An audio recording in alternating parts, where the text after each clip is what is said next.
If we make curry paste in Thailand, it's really easy. Most country people is make their own curry paste every day. But in Bangkok, people sometimes they buy it from the market. It's already made. But it's more the kitchen. Nearly every kitchen, if they do their own curry paste. In Thailand, it's easy to find a herb for doing curry paste.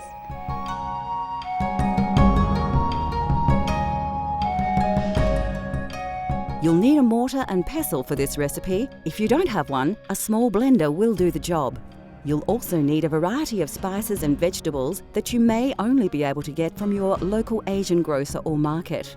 When you select your ingredients, fresh produce may not always be available, but many ingredients also come in 3 varieties: frozen, pickled or dried. And remember, if you're using dried chilies, you will need to soak them in water for a few minutes to soften them.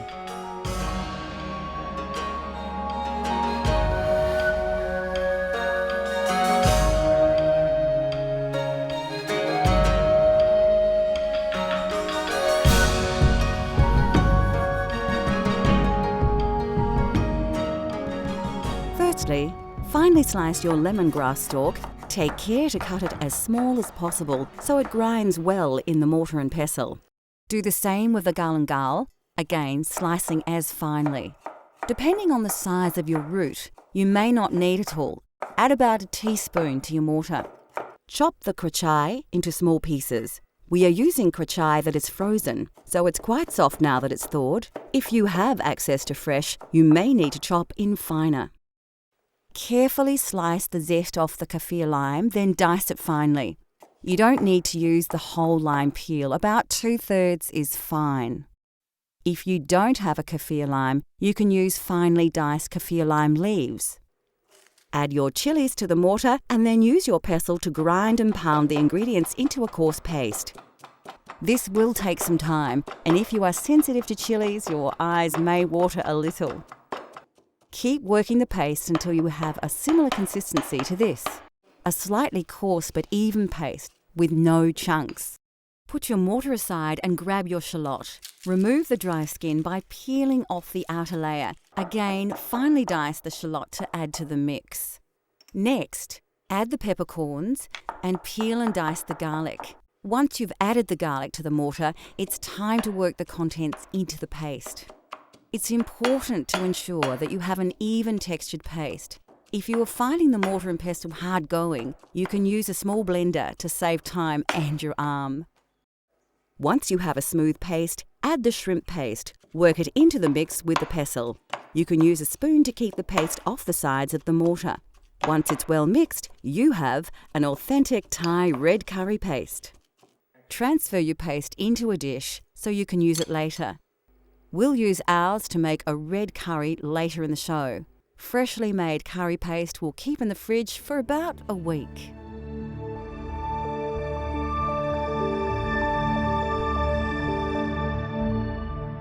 Like any cuisine, there is a wide and varied range of condiments and sauces that can greatly influence the taste of any dish. One of the most important ingredients in Thai culinary culture is fish sauce, a salty and intensely flavoured sauce derived from fermented fish, salt and water. Other condiments include soy sauce, lime paste, shrimp paste, vinegar, peanuts and various dried and pickled produce. Dried shrimp and shrimp paste, pickled fish and chilies, even pickled peppercorns may seem unusual and exotic to Western tastes, but are commonly found in popular Thai dishes.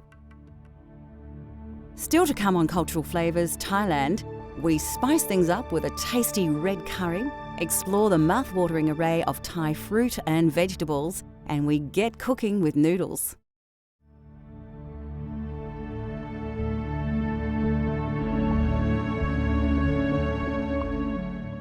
Rice is the staple grain of Thailand, and the fragrant and indigenous jasmine rice grows in abundance throughout the Central Plains. A long grain rice, it's generally served with most curries and some stir-fries, and is even eaten at breakfast. There are several varieties of rice, including sticky rice, which is popular in desserts, and as the main rice to the north of the country. Black sticky rice, or wild rice, is also a popular dessert rice. In Thailand, noodles are often eaten as a snack for lunch or used in soups. They are usually made from either rice, wheat or mung bean flour and are available either as fresh or dried.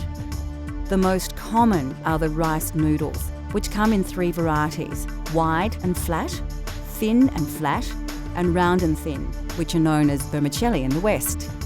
Noodles form the basis of many Thai dishes and stir-fries, like the pad Thai we will be making later in the show. Thai curries have taken their influence from India and China, but the flavours of these spicy popular dishes are uniquely Thai. Thai and Indian spicy is different spicy. Thailand use chili, but Indian use different spicy than us. So Thai food is more soft than Indian foods. It's not too strong or herb. And the Chinese food is more, didn't have a spicy in there much, just more stir fry and soup. We showed you how to create a wonderful aromatic traditional red curry paste earlier in the show. Using this paste as a flavour base, we will prepare a Thai red curry using a range of fresh vegetables and chicken. For this recipe, you will need a selection of fresh vegetables. Remember, if you can't find these exact ingredients, seasonal vegetables will do, although ingredients like kaffir lime leaves are important. The classic Thai ingredients we will be using are combinations of fresh, frozen and even pickled. All are readily available from Asian grocers. This can be a vegetarian dish if you prefer, but it is commonly cooked using chicken or pork. Of course, you'll need a couple of tablespoons of the authentic red curry paste, and the meal is generally served with jasmine rice.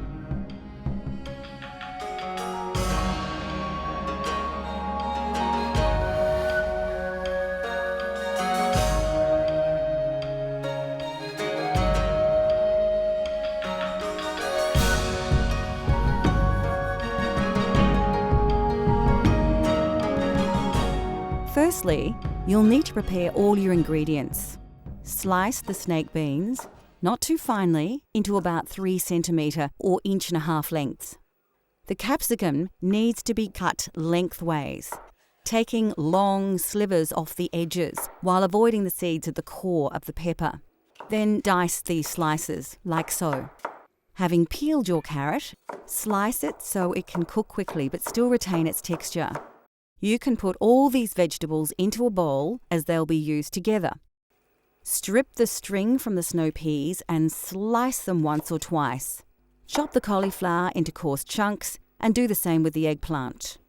You will need to chop the kaffir lime leaves very finely as their flavour is very intense, so it's best to fold them together tightly and very carefully slice off tiny slivers.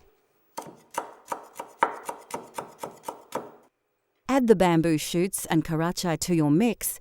Then you will need to get your rice cooking so it will be ready to serve with your red curry. As the rice is heating up, dice the chicken ready to cook. Heat your wok and add about 2 tablespoons of soybean oil. When the oil is hot, add your curry paste, releasing the flavours in the oil. Quickly before it burns, add a portion of your coconut milk. Keep it moving in the wok.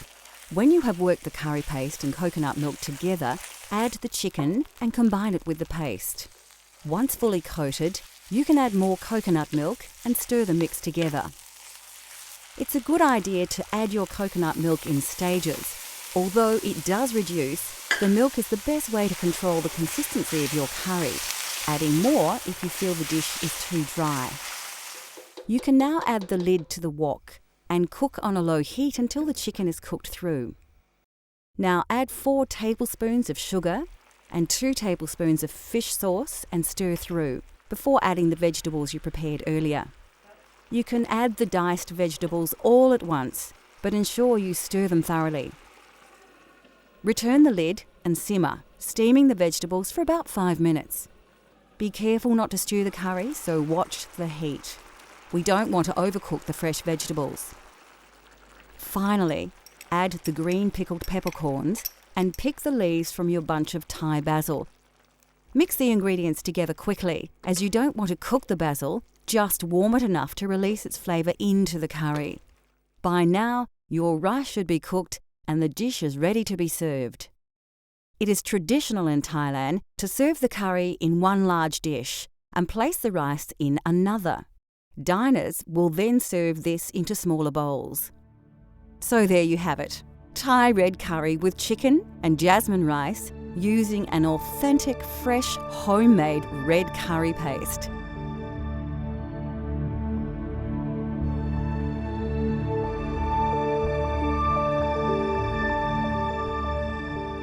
Situated within the tropics, this fertile country produces an abundance of aromatic herbs and spices, as well as many varieties of delicious fruit and vegetables.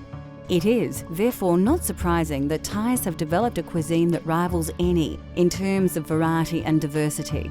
Vegetable staples include the eggplant, Chinese cabbage, choy sum, and several types of mushroom. Some of these vegetables were introduced in Thailand through the trade routes from India and China and have become an integral part of the Thai food culture.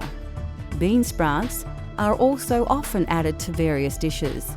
The sprouts are actually newly germinated mung beans and are crisp and sweet. Lesser known vegetables to Western tastes include the snake bean, a versatile string bean that is extremely popular throughout Thailand.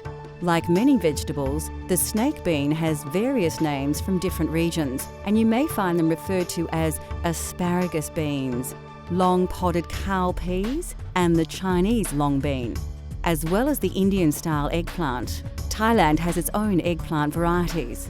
These are cultivated in several colours and sizes, and although much smaller than the large purple aubergine we are familiar with, all are widely used in curries and stir-fries or dipped in sauces and eaten fresh.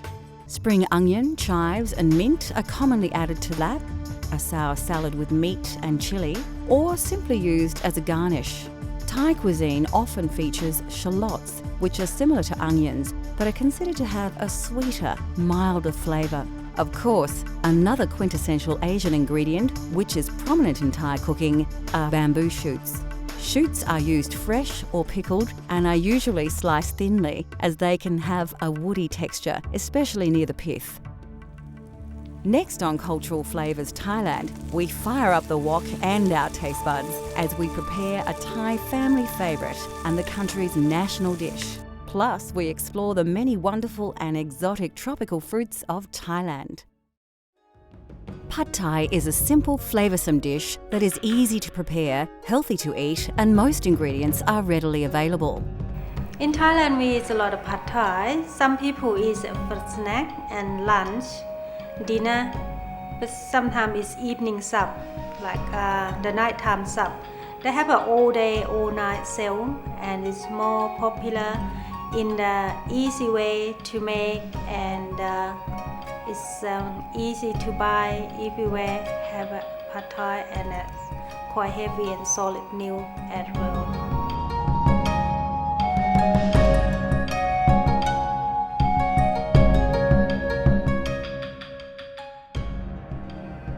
This dish features dried flat rice noodles, which are one of the favourite noodles eaten by the Thai people. Pad Thai is considered a simple but flavoursome dish to prepare, and it has only a few key ingredients. We are using fresh prawns in our Pad Thai, but it is common to use chicken or both. To make the chilli flavour base, you'll need a mortar and pestle, a mature shallot, 2 cloves of garlic, and 5 dried red chillies. You can soak the chillies in water a couple of minutes before you use them.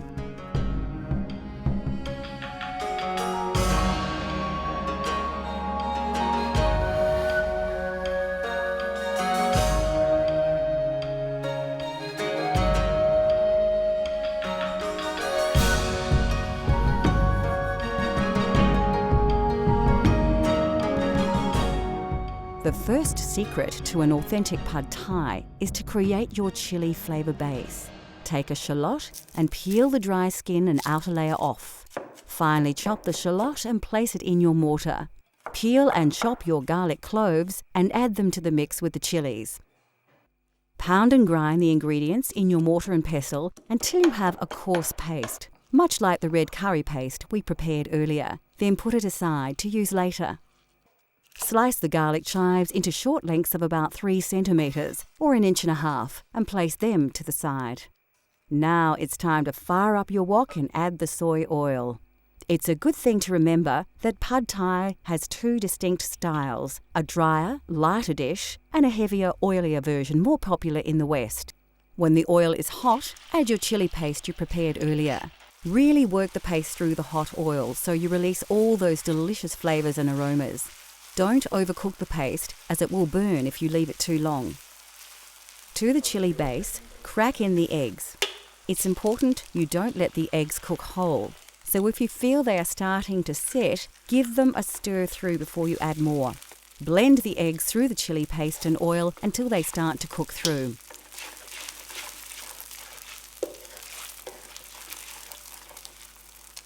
The prawns go into the wok next. It's a good idea to check the heat here to ensure you don't burn the eggs and keep stirring them so they don't stick to the wok. Like all seafood, prawns cook quickly, so work them into the mixture until they are almost cooked through. Now it's time to add the noodles. They should be slightly soft now. Be careful to have them well drained, as wet noodles will cause the oil in the hot wok to spit. Lift and mix all the ingredients well. Make sure you coat all the noodles with the wonderful flavours of the chili paste, eggs and prawns. Once the noodles are well coated, add the sugar, fish sauce and the vinegar and work the ingredients through.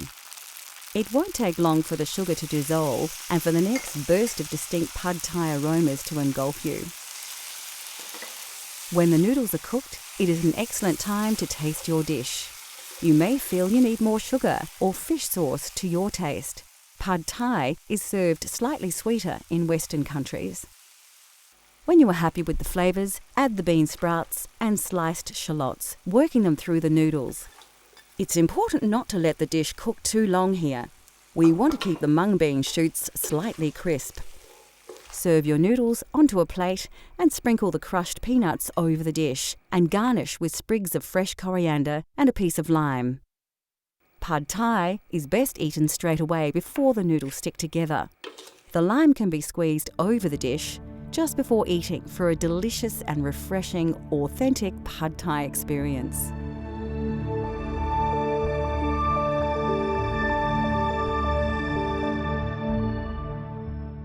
In Thailand, limes are used exclusively as an ingredient rather than lemons.